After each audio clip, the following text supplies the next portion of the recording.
I'm Nancy Showalter, and you're listening to Spirituality for the Politically Incorrect podcast.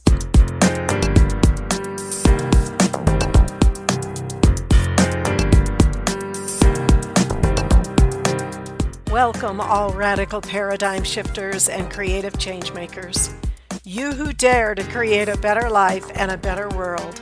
Tap into the power that resides within you and use that power for constructive change.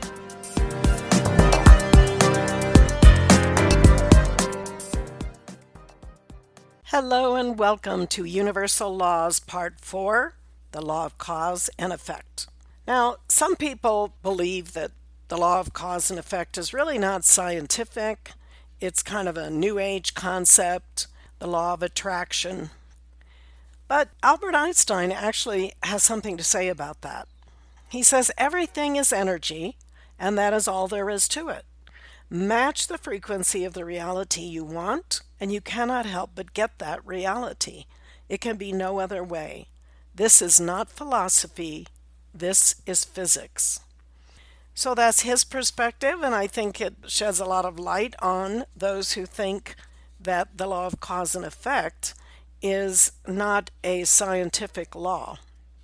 This law is the third universal law that we're talking about today. And it's really been with us since the beginning of time. It's the most fundamental law of how the universe works. We know it by a number of different names.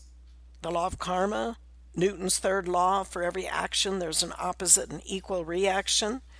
And of course, those colloquial expressions such as what goes around comes around, what you sow you reap. So this is really not a new concept at all. We also find that the same law being taught in a number of the world's religions. In the Bible, book of Matthew, we see whatsoever a man soweth, that shall he also reap. In the Buddhist scriptures, it says, according to the seed that is sown, so is the fruit you reap there. From doer of good will gathers good. From doer of evil, evil reaps.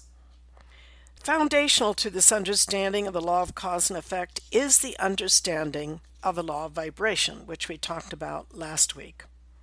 Returning to the basic premise that everything is energy, and according to its vibrational speed and frequency, we have different manifestations, including you, because you are a vibrational being, and according to the level of your vibration, it's what you're putting out to the universe that will come back to you. You are constantly creating with your thoughts, your emotions, your memories, your words, your actions. All of these are manifestations of energy. As an illustration, if you had a traumatic experience at some point in your life and you've not completely released it, that energy imprint or record is still in your subconscious memory. And each time you think about it and feel it all over again, it's no longer something in the past. It's in your present moment. By reliving the past, you're recreating the situation all over again.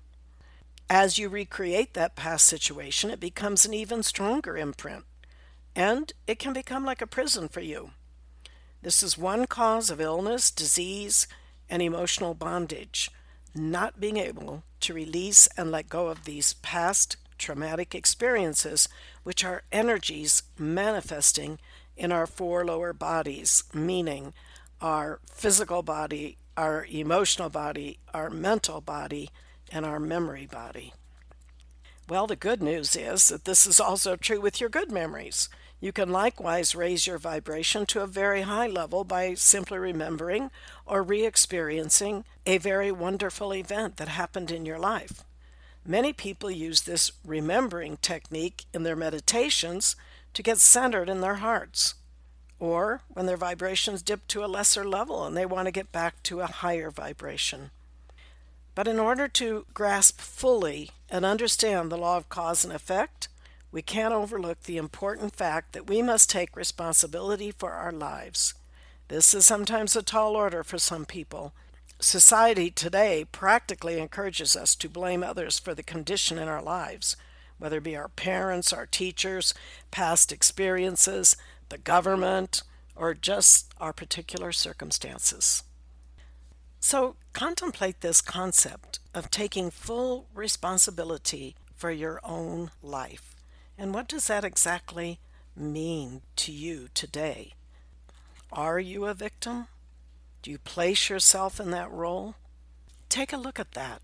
And next week we will talk about how free will and the law of cause and effect interact. Until then, keep an open mind, a generous heart, and a powerful spirit. Thank you for being with me today, and if you enjoyed this episode, please subscribe, download, and comment. I'd love to hear from you, and your support is much appreciated. And don't forget to go to theawakeningnow.com for free bonuses and information on my new book, You Were Born to Be a Christ, but You Were Taught You Are a Sinner. Awaken to who you really are. See you next week.